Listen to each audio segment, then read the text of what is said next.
আজিৰ এই মুকলি সভাৰ সভাপতি তথা শৈলমাৰী উচ্চতৰ মাধ্যমিক বিদ্যালয়ৰ অধ্যক্ষ আলাউদ্দিন স্যাৰ, মঞ্চৰ উপস্থিত টাকাকাটা জাউৰিমাৰী এমই স্কুলৰ অৱসৰপ্ৰাপ্ত প্ৰধান শিক্ষক আইনাল হক সৰকাৰ স্যাৰ, মঞ্চৰ উপস্থিত মোৰ শ্ৰেণীকোঠা শিক্ষাগুৰু তথা শৈলমাৰী এমই স্কুলৰ অৱসৰপ্ৰাপ্ত শিক্ষক মাদুম আলী স্যাৰ, শৈলমাৰী হাই মাদ্ৰাসাৰ অবসৰপ্ৰাপ্ত শিক্ষক মৌলানা আব্দুল সত্তাৰ ডাঙৰিয়া, মঞ্চৰ উপস্থিত আমাৰ অঞ্চলৰ বিশিষ্ট মুৰব্বী সমাজসেৱক আমিৰুল ইছলাম খান ডাঙৰিয়া, মঞ্চৰ উপস্থিত ব্যৱসায়িক মোৰ বন্ধু আব্দুল আহল ডাঙৰিয়া, এই আজিৰ মঞ্চ পৰিচালক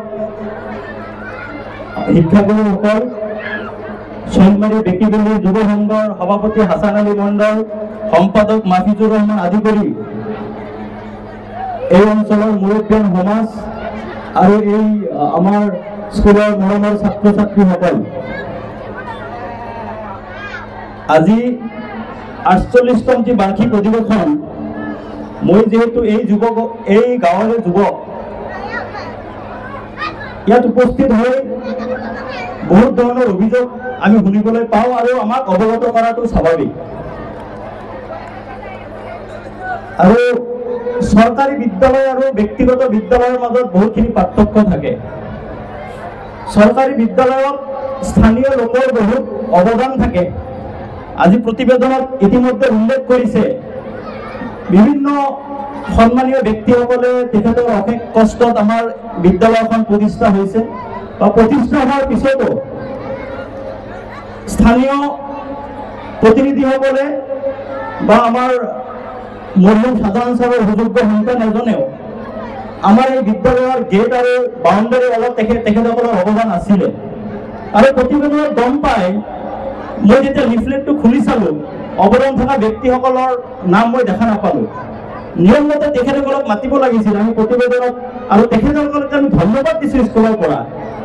আৰু ধন্যবাদ তেখেতসকলে আমাৰ মাজত উপস্থিত থাকি যদি শুনিব পাৰিলেহেঁতেন, তেখেতসকলে ভাল পালেহেঁতেন। আকৌ আগন্তুক দিনত আৰু তেখেতসকলে সেই ব্যক্তিসকল যদি আকৌ কেতিয়াবা প্ৰতিনিধি হয়, আমাৰ স্কুলৰ কাৰণে নিশ্চয় কিবা আৰু কৰিবলৈ চেষ্টা কৰিলেহেঁতেন।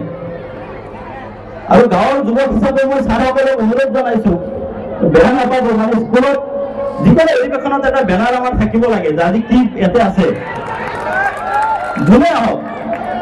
মই নিজকে সঁচাকৈ মানে মই দুখ অনুভৱ কৰিছোঁ যে স্কুলৰ প্ৰগ্ৰাম নে ক্লাবৰ প্ৰগ্ৰাম, আমি পাৰ্থক্য ধৰিব পৰা নাই। ক্লাবত এনেকুৱা একচুৱেলি অতিথিসকলৰ মঞ্চত বহিবলৈ জেগা থাকিব লাগে, ধুনীয়া বেনাৰ থাকিব লাগে।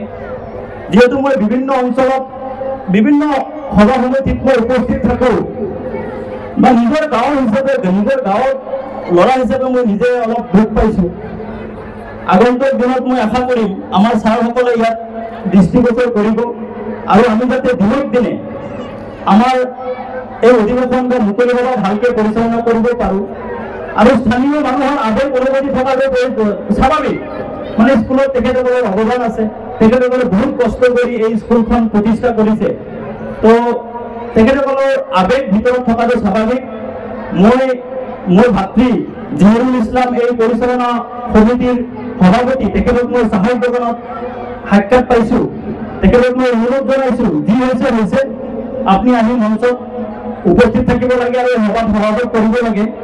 মানুহ মাত্ৰে ভুল হয়, কেতিয়াবা অভিযোগ থাকে, কিন্তু আমাৰ নিজৰ স্কুল, নিজৰ বিদ্যালয়, আমি সকলো বস্তু এৰা বেৰা কৰি আমি আগুৱাই যাব লাগিব। মই জহিৰুল ইছলাম ডাঙৰীয়া অনুৰোধ জনাইছোঁ, আপুনি মঞ্চত উপস্থিত থাকিব লাগে আৰু উপস্থিত থাকি আমাৰ এই সভাখন বাকী কাৰ্যসূচী আমি পৰিচালনা কৰাত আপুনি সহায় কৰিব লাগে। যিকি নহওক, মোক আজি এই সভাত মাতি আনি দুই এষাৰ যি ক'বলৈ দিছে, তাৰ কাৰণে মই স্কুল কৰ্তৃপক্ষক আন্তৰিক ধন্যবাদ জ্ঞাপন কৰিছোঁ। আচলতে আজি মই ইয়াত উপস্থিত হোৱাৰ আগত মই যি এটা দৃশ্য দেখিছোঁ, আজি মোৰ কথা কোৱাৰ মানসিকতা নাই। মই এই সভাত অহাৰ আগতে আমাৰ গাঁৱৰে ছাইদ আলী ডাঙৰীয়াৰ ডাঙৰ পুত্ৰ, এজনে পুত্ৰ কালি ৰাতি গাড়ী দুৰ্ঘটনাত মৃত্যুবৰণ কৰিছে। এই দৃশ্যটো দেখা পাই মোৰ আজি কথা কোৱাৰ মানসিকতা নাই। আমাৰ অভিভাৱকসকলে আমি ইয়াৰ ওপৰত গুৰুত্ব আৰোপ কৰিব লাগে যে এই দুৰ্ঘটনাবোৰ কিয় হ'বলৈ পাই আছে। আমি আমাৰ ল'ৰা ছোৱালীবোৰক এৰি দিছোঁ নেকি? তেওঁলোকক আমি নিয়ন্ত্ৰণত ৰাখিব পৰা নাই নেকি?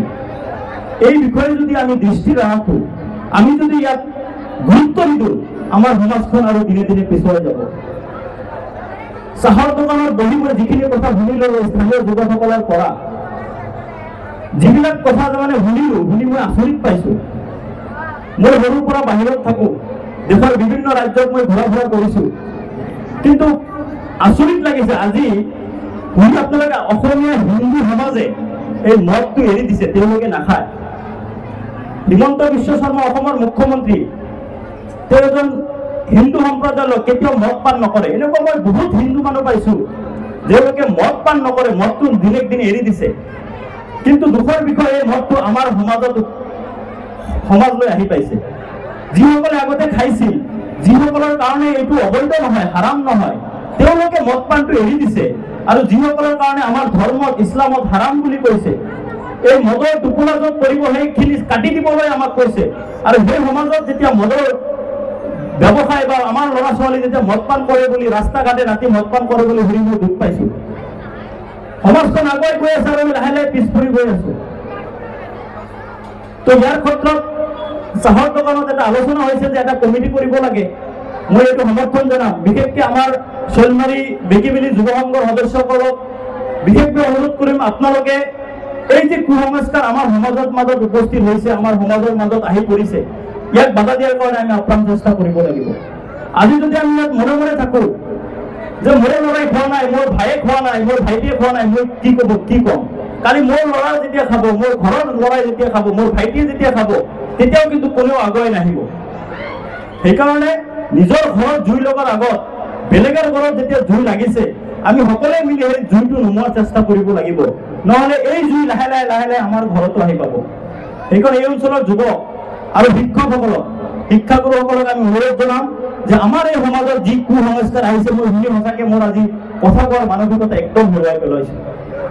আৰু আমাৰ যি শিক্ষাগুৰুসকল আছে, শিক্ষাগুৰুসকলকো অনুৰোধ জনাম যে আপোনালোকৰ সমাজৰ প্ৰতি এটা দায়িত্ব আছে। স্কুলৰ সময়ৰ বাহিৰে ছাত্ৰ ছাত্ৰীসকলক যি বাহিৰে, আমি আগতে মই নিজে এইখন বিদ্যালয়ত পঢ়িছো, এম ই স্কুল পাছ কৰিছো, মোৰ শ্ৰেণীকোঠাৰ শিক্ষক মাজমানি ছাৰ আছিলে। এতিয়াও আমি তেখেতসকলক দেখা পাই ভয় পাওঁ। ছাৰক দেখিলে আমাৰ তেখেতৰ প্ৰতি আমাৰ এটা সন্মান জন্মে। মানে কিয় জন্মে? ছাৰে আমাক শ্ৰেণীকোঠাৰ বাহিৰতো শাসন কৰিছিলে, বাহিৰতো আমাক পঢ়া শুনাৰ কথা কৈছিলে বা মানুহ হোৱাৰ সপোন দেখুৱাইছিলে। তো সেইকাৰণে মই স্কুলৰ শিক্ষাগুৰুসকলক অনুৰোধ জনাম যে স্কুলৰ বাহিৰতো ছাত্ৰ ছাত্ৰীসকলক য'তে লগ পাওঁ আপোনালোকে শাসন কৰিব লাগিব। আৰু শাসন কৰিলে যাতে আমি বেয়া নাপাওঁ, আমাৰ অভিভাৱকসকলৰ এই দোষটো এৰিব লাগিব। আমি কি কৰোঁ, আমাৰ ল'ৰা ছোৱালীক কোনোবাই শাসন কৰিলে আমি বেয়া পাওঁ। সেইকাৰণে আজি আমাৰ এই পৰিৱেশটো ইমান বেয়া হৈ আছে। বেছি কথা নকওঁ, শিক্ষাৰ ওপৰত আমাৰ ভাষণ ছাৰসকল আছে, কিন্তু সমাজৰ আটাইতকৈ ডাঙৰ বা সমাজ বা কোনো জাতি যদি আগুৱাই লৈ যাব বিচাৰো, শিক্ষাৰ অতিকৈ প্ৰয়োজন আছে। শিক্ষা অবিহনে কোনো জাতি আগবাঢ়ি যাব নোৱাৰে। আমি ভিতৰৰ অঞ্চলৰ ল'ৰা ছোৱালী, আমাৰ এই অঞ্চলত উন্নত মানৰ ব্যক্তিগত খণ্ডৰ শিক্ষানুষ্ঠান নাই।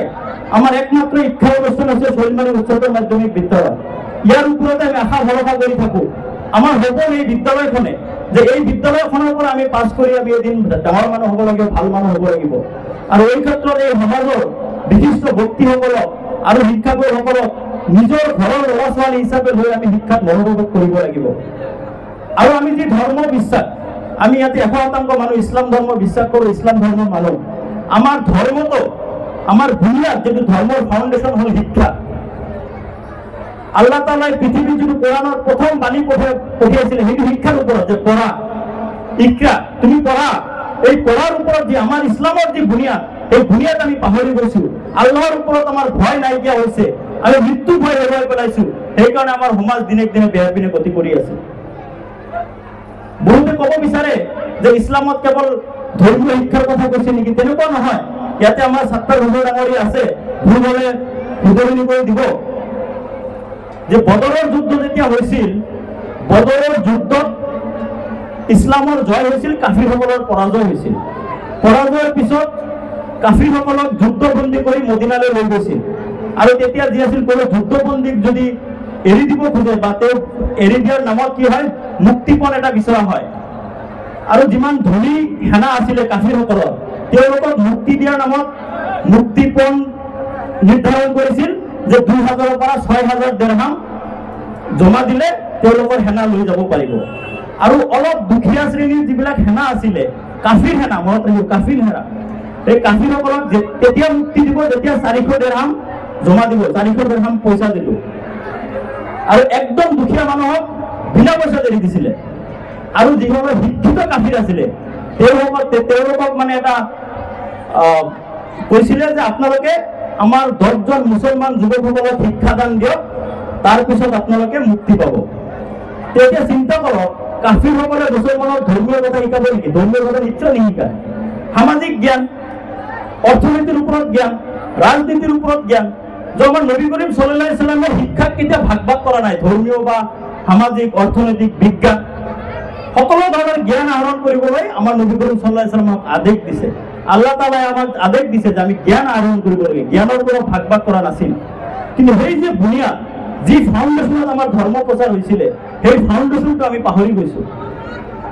আমাৰ শিক্ষাই আজিকালি কি হৈছে, মই দেখা পাওঁ কিছুমান ইউটিউব কৰি অলপ টকা পইচা অৰ্জন কৰিছে, তেখেতসকলে গাড়ী লৈ ঘূৰে, আমি তেওঁলোক বাবা দিওঁ। ঠিক আছে, আমি ভাল পাব লাগে, কিন্তু আমাৰ মানসিকতা পৰিৱৰ্তন হ'ব নালাগে যে পঢ়া শুনা বাদ দি ইউটিউব চলালে মই টকা উপাৰ্জন কৰিম, বা পঢ়া শুনা বাদ দি অনলাইন গেম খেলিলে মই টকা উপাৰ্জন কৰিব পাৰিম, মই পঢ়া শুনা বাদ দিওঁ। এই মানসিকতাটা আমি পৰিৱৰ্তন কৰিব লাগিব। আপোনালোকে জানে এই যে আমাৰ ইণ্টাৰনেটৰ যিবিলাক বস্তু, ফেচবুক হওক, গেম হওক, এইবিলাকৰ সৃষ্টি হ'ল ইহুদীসকলে সৃষ্টি কৰিছে। আৰু ইহুদীসকলৰ উদ্দেশ্য হৈছে বিশ্বৰ পৰা মুছলমানসকলক নাইকিয়া কৰা। আৰু তেওঁলোকৰ জালত আমি ভৰি দি আছো। বিভিন্ন ধৰণৰ ট্ৰেডিং গেমবিলাক তেওঁলোকে আমাৰ মাজত উলিয়াই দিছে আৰু আমি সেইবিলাক আঁকোৱালি লৈছো, পঢ়া শুনা বাদ দিছো। তো বেছি কথা নকওঁ, ৰাতি বহুত হৈছে, যিহেতু আমি সকলোৱে নাচ গান আৰু নৃত্য উপভোগ কৰিবলৈ ইয়াতে আছো, কিন্তু ইয়াৰ লগে লগে আমাৰ বাকী অতিথিসকলৰ জীৱৰ কথা ক'ব, আমি অলপ হৃদয়ংগম কৰিব লাগিব আৰু সমাজৰ হিতে আমি কাম কৰিব পাৰোঁ যাতে তাৰ ওপৰত লক্ষ্য ৰাখিব লাগিব। আৰু ইয়াত মই দুআষাৰ কোৱাৰ যি সুযোগ দিছে তাৰ কাৰণে ধন্যবাদ জনাইছো।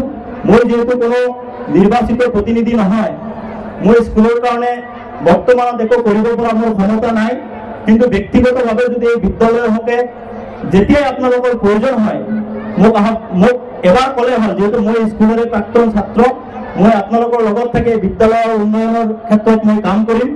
আৰু আল্লাহ তাআলাই যদি ভৱিষ্যতে কেতিয়াবা মোক সুযোগ প্ৰদান কৰে, নিশ্চিতভাৱে এই গাঁৱৰ যুৱক হিচাপে এই বিদ্যালয়ৰ কাৰণে মই বিদ্যালয়ৰ উন্নয়নৰ ক্ষেত্ৰত মই কাম কৰি যাম।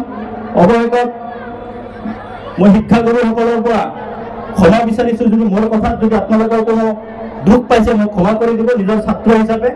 আৰু এই অঞ্চলৰ ছাত্ৰ ছাত্ৰী আৰু মুৰব্বী সমাজৰ, বিশেষকৈ আমাৰ কিছুমান মুৰব্বী ইয়াত উপস্থিত আছে, অৱসৰপ্ৰাপ্ত শিক্ষকসকল আছে, তেখেতসকলক মই দীৰ্ঘায়ু কামনা কৰিছোঁ আৰু এই স্কুলৰ ছাত্ৰ ছাত্ৰীৰ উজ্জ্বল ভৱিষ্যত কামনা কৰিছোঁ, যাতে আগন্তুক দিনত এই স্কুলৰ পৰা পাছ কৰি তেওঁলোকে আমাৰ গাঁৱৰ নাম সুনাম কঢ়িয়াই আনিব পাৰে।